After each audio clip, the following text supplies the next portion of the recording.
श्री स्वामी समर्थ. आज मी तुम्हाला स्वतःचा अनुभव सांगणार आहे, ज्याच्यामध्ये आम्ही दिवाळीनंतर लग्नाला जाणार होतो कोल्हापूरला आणि तिकिटांमध्ये थोडंसं गडबड झाली. त्यामुळे मग आमचे तिकीट जरा लेटचे बुक झाले. मग कसं काय करायचं आम्ही विचार करत होतो. तेव्हा आम्ही दरवर्षी म्हणजे पंढरपूर किंवा तुळजापूर जायचा विचार करत होतो, पण जाणं होत नव्हतं. तर ह्यावेळी मग विचार केला की जाऊन येऊयात तुळजापूरला, माताजीचं दर्शन घेऊयात. आणि आम्ही इथं अहमदाबादला असतो, त्यामुळे घडी आमचं तिथं दर्शन करायला जाणं काही पॉसिबल नव्हतं. मग असा विचार केला मी माझ्या आईवडिलांनी की तिथं जातोच आहे, तर मग तिथं पंढरपूर आणि तुळजापूरला पण जाऊन येऊयात. आणि मग त्याचप्रमाणे आम्ही दर्शनाला गेलो. आधी आम्ही पंढरपूरला गेलो, त्यानंतर तुळजापूरला गेलो आणि मग अजून एक दिवस अर्धा तास विचार केला, अगदी अर्धा तास विचार केला. आणि आई म्हटली की अजून आपली ट्रेन जी आहे ती आहे आपली संध्याकाळची, तर सकाळी आपण अक्कलकोटला जाऊन यायचं का? मग मी माझी बहीण आम्ही असं नक्की केलं की ठीक आहे, जाऊन येऊया, आपण दर्शन घेऊन येऊयात. आणि आम्ही तिथं गेलो आणि माझं तर पहिल्यांदाच तिथं जाणं होत होतं. आणि कोल्हापूरला हे माहीत पण नव्हतं की मी अक्कलकोटला जाणार आहे. आई फक्त असं म्हणत होती की आपण जायचं का म्हणून. तेव्हा मला असं वाटत होतं, कशाला आई, किती फिरफिर करणार आहेस. पण नंतर मग असं वाटलं की नाही, जाऊयात म्हणून. आणि आम्ही सगळे गेलो. सकाळी लवकर उठून आम्ही अक्कलकोटला गेलो. तिथं दर्शन घेतलं आणि काय माहिती काय झालं, एक विश्वास जो म्हणतात ना, तो झाला. आणि मी आणि माझा मुलगा आम्ही प्रसाद घेत होतो आणि तिथं एक मूर्ती आम्हा दोघांना आवडली. आणि मग आम्ही विचार केला की घेऊयात म्हणून. अहमदाबादमध्ये हे असं नाहीच आहे, म्हणजे स्वामी समर्थांचं मंदिरसुद्धा मला वाटतं नाही आहे. आणि मग आम्ही मूर्ती घेऊन आलो घरी. आणि कोल्हापूरला जेव्हा आम्ही लग्नाला ये जा करत होतो, तेव्हा आम्ही लग्नाच्या हॉलवर जाणे, परत रूमवर येणे, तर त्याच्यामध्ये ना खूप रिक्षामध्ये जा, दगदग, इतकं सगळं होत होतं. मम्मी पप्पांना पण त्रास होत होता. तेव्हा पप्पा म्हटले कार असायला पाहिजे होती एक. आणि मी मनातल्या मनात तेव्हा म्हणत होते की हो यार, कार पाहिजे एक. आणि मी आणि माझा मुलगा नेहमी माझ्या हजबंडला सांगायचो की कार घ्यायची का. तर ते म्हणायचे शक्य तरी आहे का कार घेणं, आणि असं म्हणून ते गप्प करून द्यायचे. आणि आम्ही जेव्हा इथं घरी परत मूर्ती घेऊन आलो, तेव्हा सहजच म्हणजे आम्ही त्यांना विचारलं की चिराग, असं झालं, खूप आम्हाला दगदग झाली. त्या पप्पा असं म्हणत होते कार असते तर बरं झालं असतं.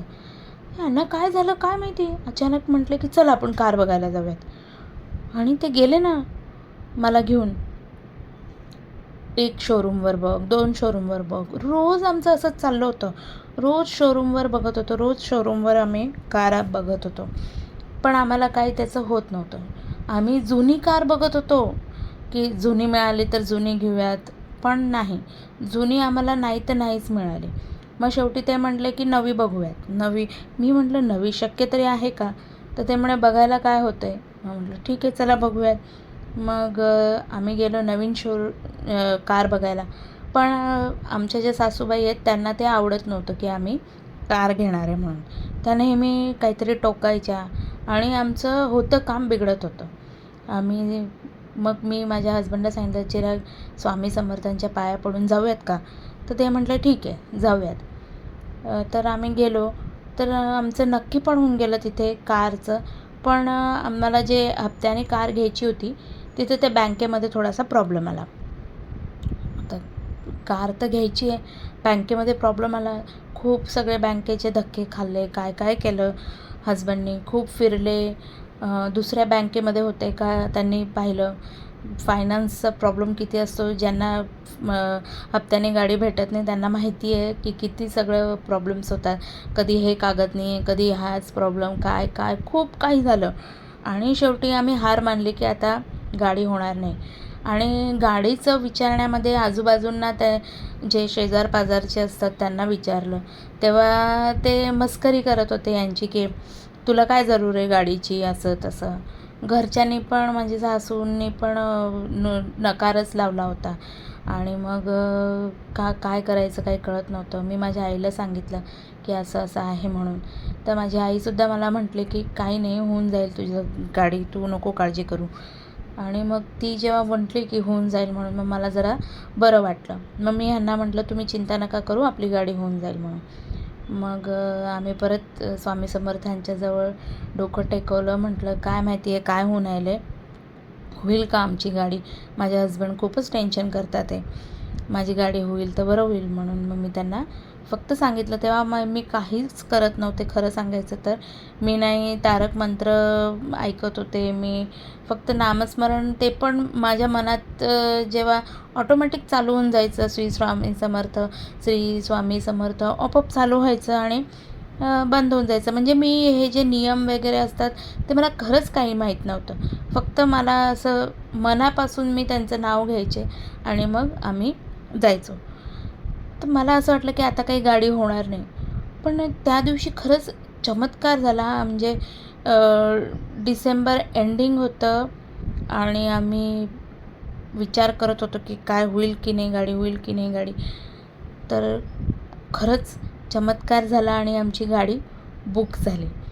आणि त्या दिवशी डिसेंबर एंड होता आणि खरंच देवाच्या कृपेने आमची गाडी बुक झाली. पण आम्हाला त्या दिवशी ती मिळणार नव्हती. आणि मग नंतर काय इथं कमुहूर्त मानला जातो, तर त्याच्यामुळे मग जानेवारीत गाडी घेता येते. मग ती डायरेक्ट 14 जानेवारी नंतर घ्यावी लागते. म्हणून मग आम्ही खूप घाई केली. मग त्यांना सांगितलं डीलरला. तेव्हा पण असं मनात होत होतं की काय माहिती गाडी मिळणार आहे की नाही मिळणार आहे, की होईल की नाही, कमुहूर्त चालू होतो आहे, मग कसं होईल आमचं. परत मी स्वामींचं नाव घ्यायला लागले की आमचं होईल की नाही. आणि शेवटी त्यांनी सांगितलं की तुम्हाला आम्ही फक्त गाडी करून देतो, पास करून देतो, पण आता ही बुक होईल डिसेंबरमध्येच. बुकिंग त्याचं डिसेंबरमध्येच झालं आहे. असं असेल तर तुम्ही त्याचं जे मुहूर्ताप्रमाणे तुम्ही त्याची जी पूजा वगैरे करायची करून घ्या, पण तुम्हाला जी गाडी मिळणार आहे ती नंतर 2-3 दिवसानंतर मिळेल, पण तुमचा मुहूर्त होऊन जाईल. तर तसं चालेल ना. आणि माझ्या जीवात जीव आला. म्हटलं अरे बापरे, गाडी मिळती आहे. म्हणजे इतकं अटोकटीने चाललं होतं आणि आम्हाला गाडी भेटली. आम्ही सगळ्यांनी मिळून मग त्याची पूजा वगैरे केली, मुहूर्त केला. आणि मग त्यांना सांगितलं की ठीक आहे, तुम्ही मग ते पासिंग काय करायचं असतं आणि जे नंबर प्लेट वगैरे सगळं कंप्लीट करून मग तुम्ही 2 दिवसांनी देऊ शकता. अशा प्रकारे आमची ती गाडीची इच्छा नकळत, म्हणजे मनात पण नव्हतं, आणि स्वामींनी माझी ती इच्छा पूर्ण करून दिली. त्यामुळे अशा प्रकारे श्री स्वामी समर्थ ही माझी एक सुंदर अनुभव मी तुम्हाला सांगितला. तर भेटूयात पुढच्या व्हिडिओमध्ये. आणि तुम्हाला पण तुमचे अनुभव शेअर करायचे असतील तर मला ह्या नंबरवर नक्की कळवा. श्री स्वामी समर्थ.